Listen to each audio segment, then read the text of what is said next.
Imagine que você esteja vivo agora, mas para o mundo científico, você está morto há 50 anos. Não há registros, não há pegadas, apenas silêncio absoluto. Você desapareceu, mas continua respirando, escondido nas sombras profundas e esquecidas da Terra. Isso não é ficção. É o fenômeno dos animais fantasma, espécies que a humanidade declara extintas, lamenta sua perda, e então elas voltam, elas ressurgem. E a pergunta que me tira o sono, Odair com animais, é: quantos deles estão nos observando neste exato momento, enquanto a ciência os declara perdidos para sempre? Quantas espécies a humanidade já enterrou sem sequer saber que o corpo ainda respira? Este não é um vídeo sobre extinção. É um vídeo sobre o impossível. É um vídeo sobre a esperança mais teimosa que existe na natureza. Nós chamamos esse fenômeno perturbador de Taxons Lázaro. É uma referência bíblica, claro, a criaturas que retornam do túmulo. E a implicação é brutal. A nossa ciência, a nossa tecnologia de rastreamento, os nossos satélites de milhões de dólares são falhos. Somos cegos para uma parte maciça da vida selvagem do planeta. O animal fantasma é o maior enigma biológico de todos. Ele vive em um abismo temporal. Sua população era conhecida. Depois, de repente, zero. Nada. O habitat é checado, a busca é implacável. E a conclusão é fria. Fim da linha evolutiva. E então, após décadas, às vezes séculos, uma sombra se move. Um rastro é encontrado. Um flash de cor que não deveria existir. E o mundo percebe que aquele animal estava lá o tempo todo, zombando da nossa arrogância. Para entender a magnitude desse mistério, precisamos começar com a mãe de todos os animais fantasma. O caso que provou que as regras da biologia podiam ser quebradas. Falo do peixe que deveria ter morrido na mesma época que os dinossauros, o selacanto. Imagine 1938, na costa da África do Sul. Uma curadora de museu, Marjorie Courtney Latimer, recebe a ligação de um pescador. Ele fisgou algo grande, profundo, com escamas blindadas e barbatanas estranhas, quase lobadas.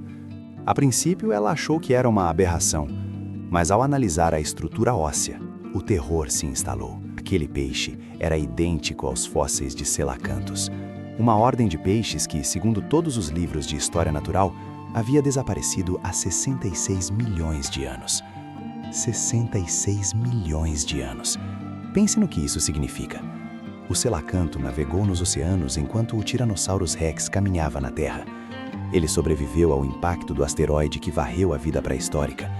E então, ele sobreviveu a todo o período Cenozoico, o período da ascensão dos mamíferos, completamente invisível. A ciência o havia arriscado da existência. Por 660 séculos, esse peixe foi apenas pedra fossilizada. E ele estava lá, no fundo, observando-nos. O retorno do selacanto não foi apenas um achado, foi um terremoto na zoologia. Ele nos forçou a encarar a possibilidade aterrorizante. Se uma criatura tão grande e evolutivamente importante pode se esconder por 66 milhões de anos, o que mais está escondido? O que mais achamos que perdemos? O selacanto é o exemplo glorioso, o retorno triunfal. Mas a maioria dos animais fantasmas são histórias de silêncio e paciência. Eles não desaparecem por eras geológicas, desaparecem por um tempo perigosamente humano. 30, 50, 80 anos. Tempo suficiente para que os habitats sejam destruídos e tempo suficiente para que a memória coletiva se apague. Peguemos o caso do morcego de fruta de ação desconhecida, cientificamente conhecido como Hesperoptenus thomasi, um nome que parece saído de um livro de terror, e a história dele é um mistério das selvas da Malásia. O morcego de Thomasi era conhecido por apenas um único espécime, coletado em 1888. Aquele único espécime tornou-se a única prova de sua existência. E então, silêncio. 1 século e 20 anos de absoluto, ensurdecedor silêncio. Os zoólogos o procuraram em todas as expedições. Eles usaram sonares, redes de neblina, armadilhas. Nada. O morcego de Thomasi virou um erro de catalogação, um fantasma que só existia em um pote de formol em um museu britânico.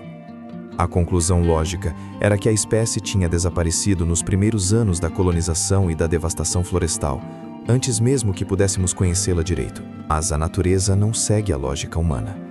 Em 2012, Um grupo de pesquisadores estava fazendo uma pesquisa de rotina na Tailândia, a centenas de quilômetros do local original do espécime. Eles estavam catalogando morcegos comuns, e entre eles, uma pequena criatura noturna com hábitos alimentares e uma estrutura de crânio totalmente diferentes apareceu. Era o morcego de Tomasi. Ele estava vivo. Ele estava bem. Ele apenas havia se mudado. 124 anos de invisibilidade. 124 anos vivendo à noite. Voando acima das cidades em expansão. Ignorando a nossa pressa em escrever seu obituário. O que o caso do morcego de Tomasi e do selacanto nos ensinam é que a ausência de prova não é a prova da ausência. E isso nos leva ao ponto mais sombrio desta conversa. A maioria dos animais fantasma que retornam não estavam extintas. Eles estavam apenas mal mapeados. Eles em nichos tão específicos, tão remotos ou tão inóspitos, que a nossa capacidade de encontrá-los simplesmente falhou. O selacanto estava nas profundezas, o morcego em uma migração invisível. E isso é uma faca de dois gumes, que para cada espécie que retorna, há 1000 que sumiram e que realmente estão extintas. O problema é, como distinguimos o fantasma que está respirando daquele que está realmente morto? A busca por esses espectros biológicos é mais do que ciência, é uma obsessão, uma cruzada contra a extinção em massa que estamos vivendo. E, ironicamente, o fato de eles desaparecerem por tanto tempo é o que os tornam tão vulneráveis quando reaparecem. Eles perdem o fator de proteção. O mundo esquece que eles existem. E quando são redescobertos, muitas vezes são encontrados em populações mínimas, em um único vale ou em uma pequena ilha. Pense na petrel de Bermuda. Esta ave marinha era tão abundante nas Bermudas que os primeiros colonos as chamavam de diabos da noite por causa de seus gritos macabros. Mas, por volta do ano 1600, foram consideradas extintas, dizimadas por ratos, porcos e, claro, pelos humanos famintos. Por 330 anos, a petrel de Bermuda foi apenas uma nota de rodapé melancólica na história da fauna atlântica. Em 1951, o ornitólogo David Wingate, que tinha 15 anos na época, juntou-se a uma expedição que procurava a petrel em ilhotas remotas. Eles encontraram 7 pares de ninhos. A petrel de Bermuda tinha resistido, escondida em buracos nas rochas, ignorada pelos predadores terrestres.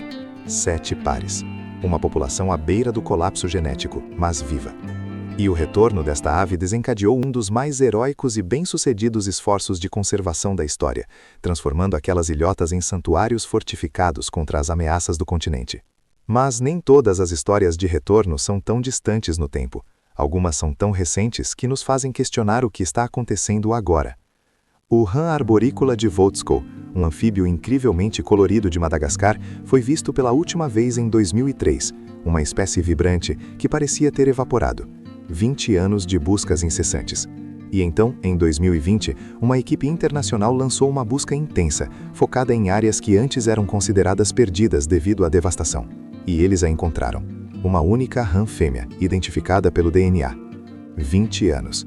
Isso é o tempo de uma geração humana.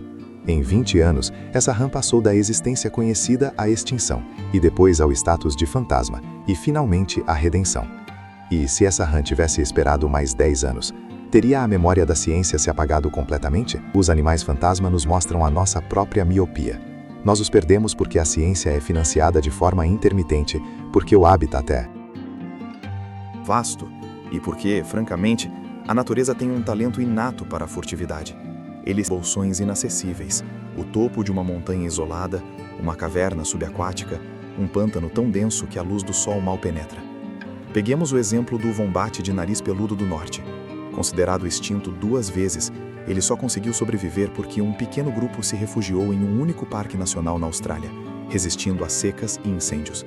Por décadas, eles eram invisíveis para o mundo exterior. Mas o que nos aterroriza de verdade é pensar nos fantasmas que não voltaram, naqueles que sumiram e deixaram apenas a sombra da possibilidade. O pica-pau bico de marfim. A última confirmação fotográfica sólida foi em 1944. Desde então, há apenas avistamentos controversos, sussurros na neblina dos pântanos do Arkansas e da Louisiana. Ele se tornou o santo graal da ornitologia. Milhares de horas de filmagem não confirmada, gravações de sons que poderiam ser o seu chamada. Se ele está vivo, ele é o fantasma mais perseguido do planeta. Um pássaro do tamanho de um corvo, mas tão evasivo quanto a neblina da manhã. E claro, o tigre da Tasmânia, ou tilacino, extinto em cativeiro em 1936. O último foi o famoso Benjamin. Mas a Tasmânia é vasta e selvagem. Há avistamentos todos os anos, há vídeos tremidos, há um desespero profundo em acreditar que este predador listrado, que parecia um cão misturado com um canguru, ainda esteja lá fora. Seria a maior ressurreição da história recente. Mas ele não volta. E cada ano que passa, a esperança diminui, e a sua essência fantasma se torna mais densa. O que separa a Rand Voltskol do tigre da Tasmânia é o tempo. Quanto tempo podemos esperar por um fantasma? Os animais fantasma, quando reaparecem, são mais do que um milagre biológico. Eles são um aviso. Eles gritam para nós que a extinção pode estar acontecendo silenciosamente, debaixo dos nossos narizes, e que a nossa lista de espécies perdidas é, na verdade, uma lista de espécies que falhamos em proteger enquanto elas estavam se escondendo. Eles nos obrigam a buscar mais fundo, a questionar o nosso próprio conhecimento e a entender que o mundo selvagem tem segredos que o dinheiro e a tecnologia jamais poderão desvendar facilmente. A natureza, senhores, não é um livro fechado. É um livro que está sendo escrito, e nós estamos perdendo capítulos inteiros. Para cada criatura que retorna do limbo, há a promessa de que a vida encontra um caminho, mas também o terror de que a próxima vez que a encontrarmos, talvez seja tarde demais. O selacanto foi um milagre de 66 milhões de anos. Quantos anos a petrel de Bermuda teria resistido se não fosse encontrada em 1951? A maior ameaça para um animal fantasma não é o predador, nem a mudança climática. É o esquecimento. É o momento em que a última pessoa com a paixão e a loucura de procurá-lo simplesmente desiste. E esse é o momento em que o fantasma se torna realidade. Se você parar agora, nunca saberá a verdade final sobre o que a floresta esconde.